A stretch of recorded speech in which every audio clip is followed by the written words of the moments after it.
Nu, praktiski tad, kad mēs šo kantiņu noņēmuši nost, šī mums ir palikusi, esam tieši no skrūves noņēmuši no lielo nibulu. Tagad liekam, es tūšu kameru vienu. Tagad mēģinam auklu uzkārt. Un aukliņi mūs vairs nekarās. Viņi smuki noslīd nost. Jā, ok, es neko nesaku.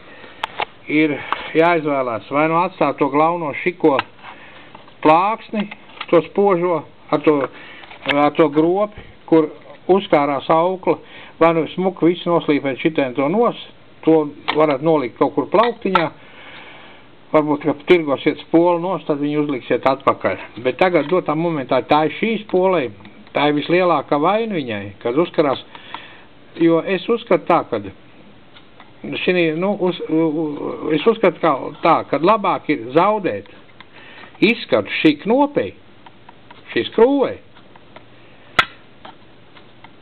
nekā katru reizi zaudēt dārgu auklu,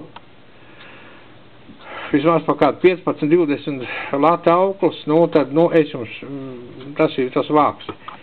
Copē, sapinās, norau, un nervi beigt, auklu beigt, un beigās vēls viņi tas nekur nedara. Tad labāk noslīpēt šo skrūvi nost to garo, kas ir nejēdzīgi uztaisīt. Tas ir idioti, tik tā var uztaisīt.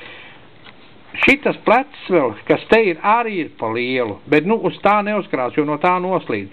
Un tagad viņš smuki mums, redziet, uzliekot uz šejienes, kliks, auklu nostiepjās, tā cilpa izzūda griezienu un visi kārtībā.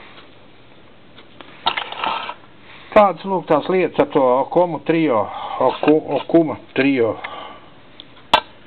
Es nezinu, es te skatos ar visiem stiprinājumiem, tā pati toku šim vien izsūts. Neko izdomājuši tur nav. Jā, ok, šeit būs redzam, es labi, ok, nokrāsošu šitien tos krūvus ietīgi tumšāku. Un tā ir vienīgā iespēja, kā izdarīt, lai šī spola auklu nečakarētu. Tas, kas saka, pa zemu ceļu, pa mazu ceļu, lociņš ir spēcīgs, viss pietiekoši augsts, lai izbalansēts, viss tā kā pienākās. Bet